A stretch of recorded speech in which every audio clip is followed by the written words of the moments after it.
La halakha exige de régler les litiges au tribunal rabbinique,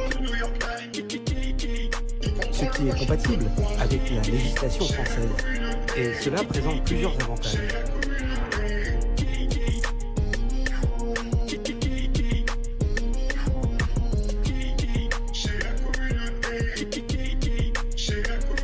La famille, je sais pas à quel moment, mais vraiment à quel moment on a décidé de banaliser l'islamophobie, le racisme, etc. Voilà, je sais pas à quel moment on a décidé d'arrêter de lutter, de dénoncer tout ça, de s'organiser contre l'islamophobie et le racisme. Et les amis, moi, il y a des événements récents qui me font câbler. Je sais pas si vous êtes au courant. Il y a un gars, il écoutait dans sa voiture tranquille Kalash de Caris, d'accord? Il était en train de se mettre bien, il écoutait Kalash de Caris. Le mec, le lendemain, fracassage de porte à 6 h du matin, lui et sa femme mis en garde à vue. Et vous savez pourquoi? Parce qu'il y avait une personne qui traînait pas loin de sa voiture. Elle a dit qu'elle a entendu le mec qu'il allait calacher des gens, etc., qu'il allait faire un acte terroriste. Donc, parce que c'est un arabe, le lendemain, on a fracassé sa porte. La personne qui a témoigné, donc elle a totalement mitonné. Elle a dit qu'ils étaient 4 dans la voiture. Au final, c'était pas vrai. Elle a dit que la personne, elle avait une djellaba grise. C'est pas vrai, etc.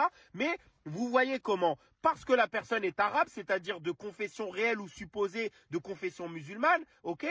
On peut se permettre d'aller fracasser sa porte et la foutre en garde à vue sur une dénonciation calomnieuse. Il y a un autre événement. C'est le refrain là, le Renoir qui a une boucherie. Le skin, il est là, il fait des vidéos où il est en train de trancher de la dinde, du poulet, etc. Insulte négrophobe, islamophobe, etc., etc. Nous les Français, on a quelque chose d'extraordinaire que le monde entier nous envie. Le fromage. Ce beau fromage de Haute-Savoie. Et il arrive très souvent, malheureusement, que j'ai des commentaires assez racistes, nauséabonds. Lui, un boucher français avec sa tête de noir. Nous, les Français, il a osé, Pépito. Nous, les Français, il est beau, le Gaulois. On est chez les fous, les amis. Et il n'y a plus personne qui dit rien. Et je sais pas à quel moment on a banalisé ça. On a décidé d'accepter de se faire hagar, que c'était normal. Il y a même des gens qui disent... C'est les réseaux sociaux, c'est Internet. Quels c'est les réseaux sociaux, c'est Internet? Les amis, quand la personne, elle t'a insulté, elle met sa veste, ses baskets, elle va dehors, elle va travailler, elle prend les transports en commun.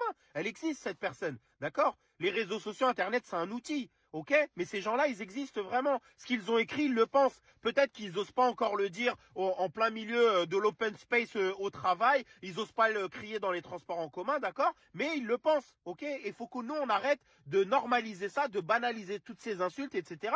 Et qu'il faudrait qu'on commence à s'organiser, dénoncer l'islamophobie, le racisme. Il y avait une manif contre l'islamophobie, souvenez-vous, en 2019. Il y avait des milliers de personnes après l'acte terroriste contre la mosquée de Bayonne. Mais je veux dire, je sais pas, à minima, on devrait arrêter d'accepter qu'il y a des gens, parce qu'ils écoutent une musique de rap, c'est normal d'aller leur fracasser la porte à 6 h du matin, etc. Je sais pas, on devrait même se rassembler, dénoncer les trucs, essayer de voir comment on fait à minima des pétitions, je veux dire des tribunes, etc., etc. Je veux dire, moi, je suis hyper choqué par ça, et je trouve que il y a de moins en moins de réponses. On s'organise plus, on dit plus rien sur tout ce qui est en train de se passer, et c'est pas normal.